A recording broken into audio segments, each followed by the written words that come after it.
सुनहरे कैलेंडरे दिन। जब मैं इंटर कॉलेज फर्स्ट ईयर में दाखिले के लिए गया तो मेरे मैट्रिक वाले साथी सेकंड ईयर का इम्तिहान देने वाले थे।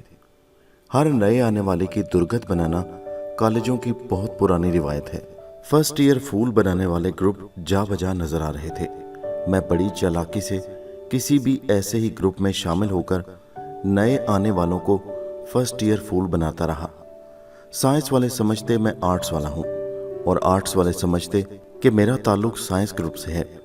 बिल्कुल इसी तरह जैसे किसी शादी में कोई मुफ्त खोरा शामिल हो जाए तो लड़की वाले समझते हैं कि लड़के वालों की तरफ से है, और लड़के वाले इस कश्मकश में रहते हैं कि शायद ये दुल्हन का रिश्तेदार है, और शहजादा खा पी कर सबसे नज़र बचाकर गायब हो जाता है। उर्दू से मोहब्बत कॉलेज में रंग ले आई। उर्दू एडवांस मेरा चहेता मजमून था। प्रोफेसर सोहेल अख्तर बहुत अच्छे शायर भी थे। उनकी शायरी का एक मजमुआ उनके दस्तखतों के साथ मेरे एहसास हयात में हमेशा शामिल रहा। मेरे साथ उनका बर्ताव दोस्तों जैसा था।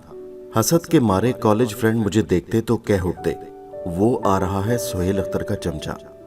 मैंने कभी उनकी बात का बुरा नहीं माना था। मेरे नज़दीक उस्ताद का चमचा होना हरगिज़ बुरी बात नहीं थी, बल्कि काबिल फ़ख्र बात थी। ये चमचा ही तो होता है जो बिरयानी की देग में गौता जन होकर तह में छुपी हुई बोटियां निकाल लाता है। मैं कॉलेज के स्टेज ड्रामों में बढ़ चढ़कर हिस्सा लेता और अदबी महफिलों में शरीक होता, और कॉलेज मैगजीन का नायब मुदीर भी था। सोहेल साहब के अलावा तकरीबन सारे ही प्रोफेसरों की मेरे साथ दोस्ती थी। अक्सर व बेशतर किसी न किसी को मुझसे काम पड़ ही जाता। इस्लामियात के लेक्चरार जमशेद साहब ने एक रोज़ मुझे बुलाकर किराया का मकान तलाश करने के लिए कहा, और चंद दिनों में ही मैंने उन्हें मकान दिलवा दिया। मकान 4 प्रोफेसरों ने मिलकर लिया था। 2-3 महीने तो खैरियत से गुजरे। फिर एक रोज़ जमशेद साहब का बुलावा आ गया कि बहुत ही ज़रूरी काम है, शाम को घर आ जाओ। मैं गया तो उनके चेहरे से ही परेशानी झलक रही थी। कहने लगे, ज़रा प्राइवेट बात है, आओ बाहर गली में चलते हैं। जमशेद साहब ने थोड़ा झिझकते हुए, थोड़ा शर्माते हुए बताया कि मकान तो बहुत अच्छा है और तो किसी किस्म की कोई प्रॉब्लम नहीं है, बस कोई 2 हफ्ते से मेरी जान मुसीबत में आई हुई है। हमारी और पड़ोसियों की जो मुश्तरका एक ईंट की दीवार है, उसके साथ जुड़ी हुई हमारी टॉयलेट है। उस ज़माने में फ्लश सिस्टम नहीं, बल्कि देसी चूल्हे की तर्ज पर बनी हुई खुडियाँ होती थीं। मैं जब भी टॉयलेट में जाता हूँ तो उस मुश्तरका दीवार के किसी न किसी सुराख से अचानक झाड़ू का तिनका नमदार होकर चुभता है, और साथ ही निस्वानी कहके की आवाज़ आती है। दीवार की तरफ एक तो मेरी पुश्त होती है, दूसरी बात ये कि बंदा जिस गर्ज से आया होता है उसकी बमुश्किल एक आध किस्ती खारिज हुई होती है, और सारा ध्यान उस तरफ मरकूज होता है। फिर ये भी पता नहीं चलता कि तिनका कौन से सुराख से 200 मील फी घंटे की रफ्तार से आकर अपना काम दिखलाकर वापस चला जाएगा। इसलिए बचाव भी बहुत मुश्किल हो जाता है। पता नहीं उस मनूस को कैसे खबर हो जाती है कि इस वक्त टॉयलेट के अंदर मैं हूँ। घर में और भी 3 बंदे रहते हैं, उनको ये तिनका चुभाई क्यों नहीं होती? अब तुम ही बताओ, इन हालात में मैं क्या कर सकता हूँ? मैंने उनसे कहा, सर आप मुझे 2-3 दिन की मोहलत दें, और इस दौरान आधी रात को या सुबह सवेरे उस वक्त टॉयलेट चले जाया करें जब सब लोग गहरी नींद सोए होते हैं, यानी अपना टाइम टेबल तब्दील कर लें। जमशेद साहब की खुशबख्ती रंग ले आई। हमारा अपना एक किराए का मकान खाली हो गया। मैंने देर नहीं लगाई, उसकी सफाई वगैरह करके उसे तैयार कर दिया और उन 4 प्रोफेसरों को अपने मकान में ले आया। मेरा दोस्त यूसुफ था, जिसे कद छोटा होने की वजह से सब टेडी कहते थे। एक रोज़ शाम के वक्त कहने लगा, यार मकबूल, तुम हमेशा मेरी गर्लफ्रेंड के बारे में पूछते रहते हो और मैं हमेशा टरखा देता हूँ।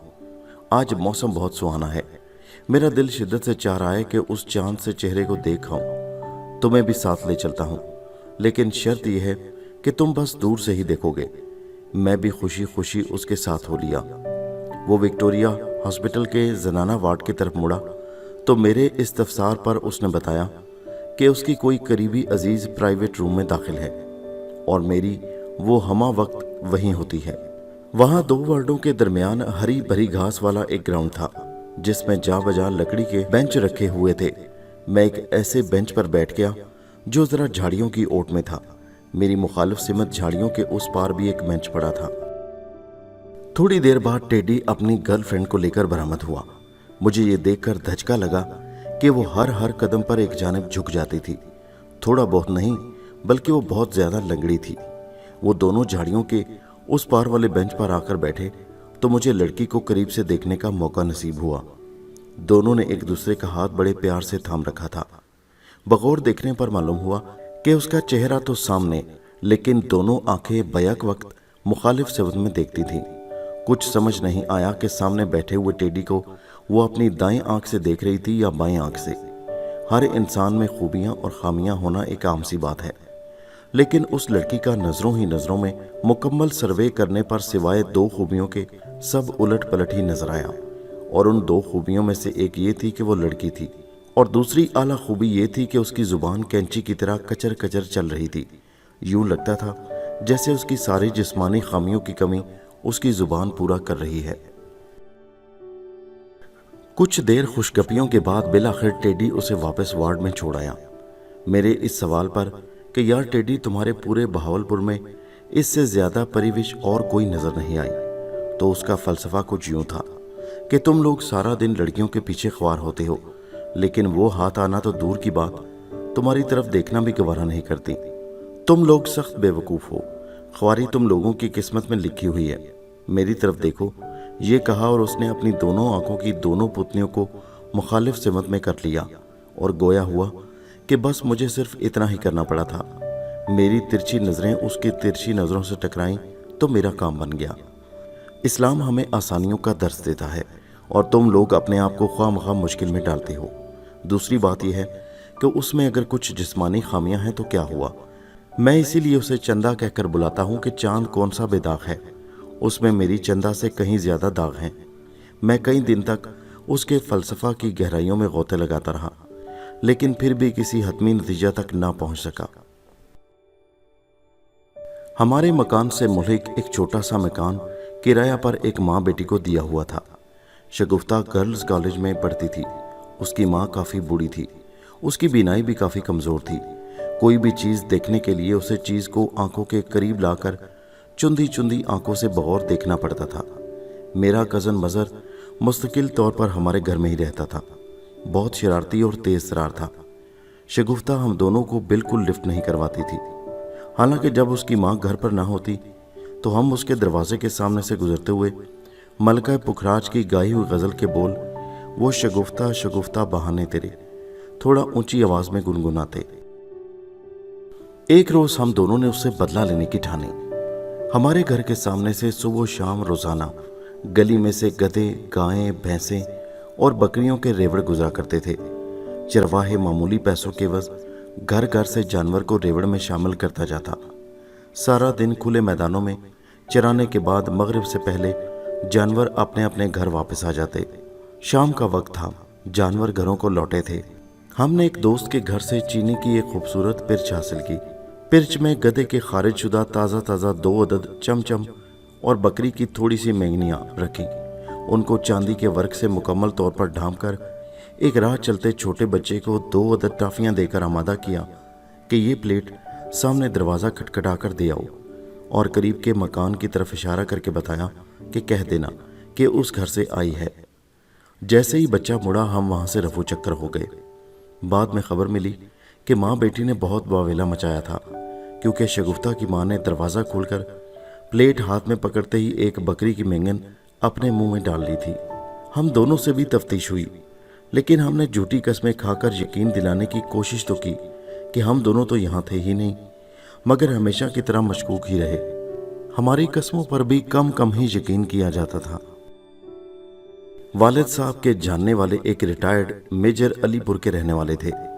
ان کی کچھ زمین ہمارے گھر سے تقریباً 3 میل دور بستی کرنا میں تھی. میجر صاحب نے زمین ٹھیکہ پر دے کر اس کا انتظام و انصرام ابا جی کے حوالے کیا ہوا تھا. ہمیں بھی اس کا فائدہ تھا کہ گائیں بھینس کا چارہ وغیرہ ہمیں مفت میں وہاں سے حاصل ہو جاتا تھا. میں روزانہ سائیکل پر خالی بوری لے کر جاتا اور چارہ کاٹ کر وہیں مشین پر اس کا کترا کرتا اور بوری بھر کر واپس لاتا. وہاں بڑے مزارے کا نام خدا بخش تھا. عمر تقریباً 60 سال تھی. ایک دن باتوں باتوں میں کہنے لگا کہ مجھے ریل گاڑی دیکھنے کا بہت شوق ہے. سنا ہے کہ وہ بہت لمبی ہوتی ہے. کسی نے بتایا تھا کہ 50-60 ٹرک ایک قطار میں کھڑے ہوں तो इतनी लंबी होती है। बहरहाल मैंने एक रोज़ उसे रेलगाड़ी भी दिखला दी थी। वो सब मेरे साथ बहुत अच्छी तरह पेश आते थे और आमतौर पर चारा काटने और उसको कुतरने में मेरी बहुत मदद करते थे। अलीपुर से एक रोज़ मेजर साहब हमारे घर आए हुए थे। उन्होंने ख्वाहिश का इजहार किया कि मेरे तमाम मज़ारों को घर पर ही बुला लें, मैं उनसे मुलाकात करना चाहता हूँ। मैंने खुदा बख्श को कहा कि अगले रोज़ असर के बाद सबको लेकर आ जाए। हमने बड़े गेट से अंदर दरी बिछाकर सबको बिठा दिया और उन्हें समझा दिया कि मेजर साहब बहुत बड़े अफसर हैं, पटवारी और थानेदार से भी बड़े, इसलिए बहुत तमीज़ के साथ बात करना। मेजर साहब के लिए कुर्सी रख दी गई थी। वो बैठक से जब बरामद हुए तो सब एहतरामन खड़े हो गए। मेजर साहब ने इशारे से बिठाया, हर एक का नाम पूछा और उसके बाद उन्हें ज़राअत के इसरार व रमूज़ समझाने के लिए तकरीर करने लगे। वो उर्दू में बोल रहे थे, लेकिन 25% अल्फाज अंग्रेज़ी के इस्तेमाल कर रहे थे।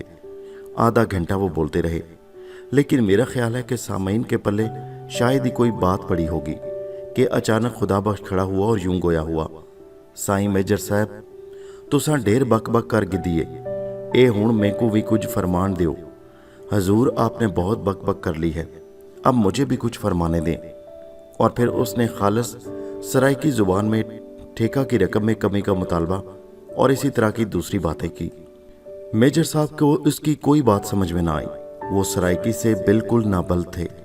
उनकी सारी उम्र कराची में गुजरी थी। अलीपुर में उनका हवाई घर था।